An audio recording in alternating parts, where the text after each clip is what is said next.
Salut la compagnie, c'est Jules Melon et aujourd'hui dans un Ciné Critique, je vais vous parler d'un film français qui fête ses 80 ans et sorti à une période très particulière et complexe de l'histoire puisque durant l'occupation en 1943, Le Corbeau, l'une des œuvres majeures d'Henri-Georges Clouzot qui par la suite fera Les Diaboliques, Le Salaire de la peur, juste après, mais il a failli quand même ne plus jamais refaire de cinéma, Quai des Orfèvres, alors qu'avant, il avait déjà adapté sur grand écran le polar L'assassin habite au 21, et il reste plutôt dans ce domaine thriller ici, dans un métrage assez tendu, réunissant dans les rôles principaux Pierre Freinet et Ginette Leclerc, qui, disons, ont payé le prix fort de cette participation à la libération. Je vais revenir sur ce point parce que c'est quand même un contexte politique difficile, vous l'imaginez. Et l'histoire, en fait, est adaptée d'une affaire qui a eu lieu à Tulle, après la Première Guerre mondiale. Plein de lettres anonymes envoyées à droite à gauche pour dénoncer des trucs.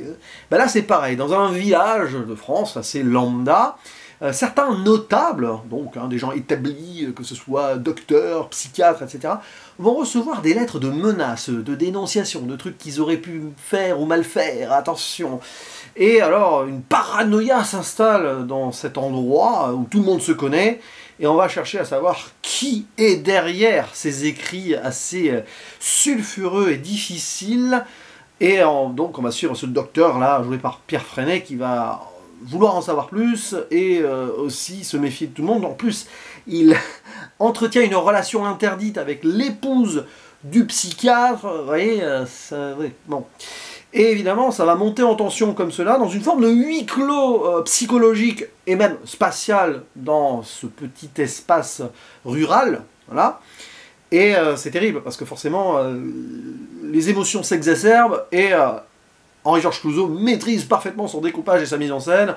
Sur le plan cinématographique, c'est un exemple à montrer donc en école de cinéma et au-delà.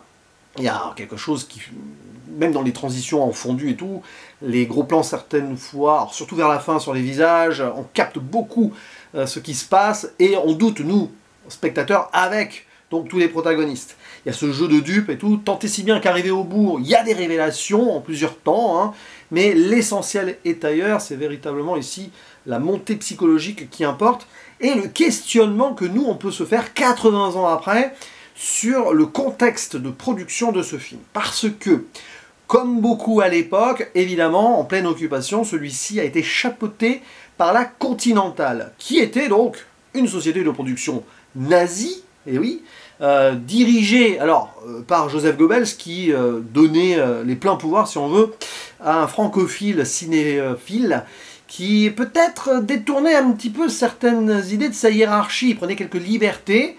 Et c'est intéressant de voir donc les films sortis à cette époque qui peuvent forcément déranger et qui à la Libération ont été rejetés pour la plupart, mais parfois on voit derrière l'idée du contre-pouvoir et d'une forme de résistance, en toute proportion gardée, bien sûr. La possibilité évidemment pour ces actrices et acteurs et réalisateurs de continuer leur métier, mais aussi montrer qu'ils sont toujours là, mais sans trop pouvoir montrer malgré tout, même si sur certaines sous-lectures, on voit une forme de dénonciation, ici à travers la dénonciation peut-être, hein, de certaines choses. Mais après, tout dépend de comment vous percevez ce film, et forcément, en 44, 45, tout ça, c'était cringe, hein, d'une certaine manière, et ça peut se comprendre. Aujourd'hui, avec le temps, on comprend quand même que c'est beaucoup plus fin, ce qui est sûr, c'est que évidemment, ça a été très compliqué pour les personnes qui ont participé à ces films-là, y compris celui-ci. Il y en a qui ont dû faire de la prison, Pierre Freinet, hein, notamment. Je crois qu'il a fait quand même quelques semaines enfermé, etc. Clouzot a failli être interdit à vie. Heureusement, il a été soutenu par d'autres gens. Il a pu faire Quai des Orfèvres après. Et puis, oui, alors, le film tombe mal dans son thème principal, puisqu'en fait, il devait être fait avant la guerre. Voilà. Et bon, ça n'a pas pu se faire. Et il sort en pleine occupation, et ça parle de dénonciation.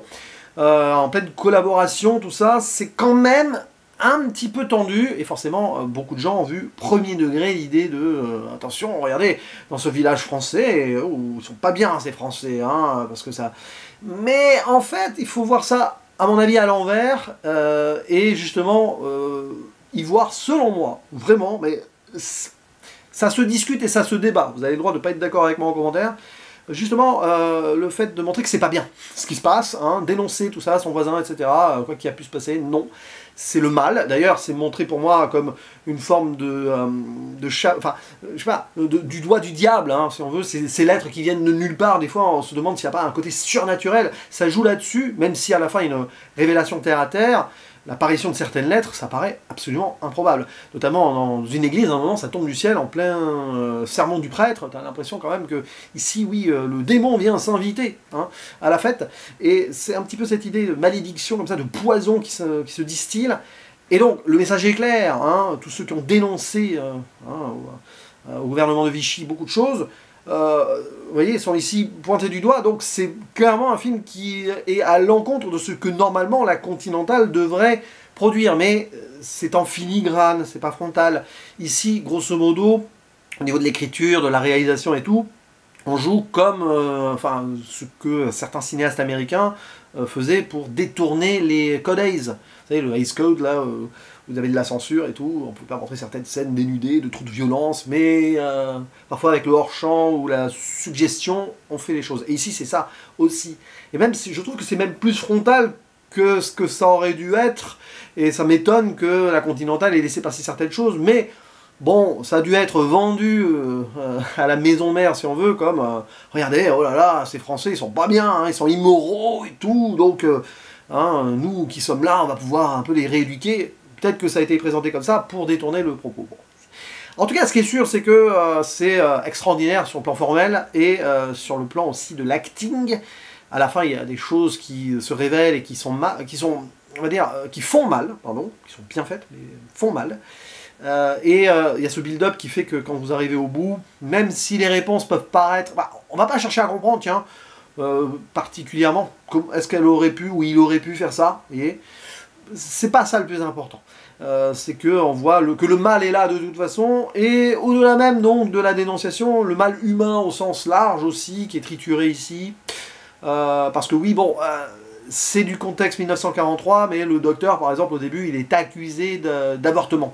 Dans le sens où à un moment il y a une femme qui est pas bien et avec son enfant qui accouche et tout, et il va choisir de sauver la femme et pas l'enfant, et ça c'est hyper mal vu, oh là là. Donc il va être jugé, et le film ne le juge pas sur cet acte-là, c'est assez moderne et ambitieux pour l'époque, mais après le personnage va être très entre deux, tout est gris hein, dans ce film, il n'y a pas vraiment l'ange et le démon, on sent que chacune peut avoir ce côté négatif en soi, et justement ça nous fait douter jusqu'au bout du qui ou quel serait au pluriel ou au singulier, hein, je ne sais pas, je vous dis rien, les coupables ou la coupable, bien sûr, hein, il faut arriver au bout pour saisir le truc. Mais, comme je le disais, c'est pas la finalité qui importe ici.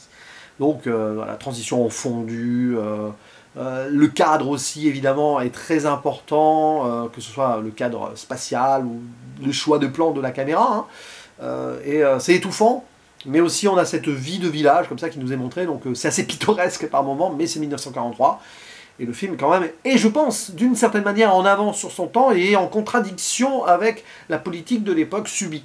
Voilà, donc c'est quand même très important de découvrir ce film, de faire attention au contexte aussi, parce que, évidemment, selon quand on voit ce film, enfin, du coup, si on avait vu ce film en 1944, on l'aurait rejeté, probablement pour plein de raisons, rien qu'avec le nom de la Continentale, Goebbels derrière, tout ça, voilà.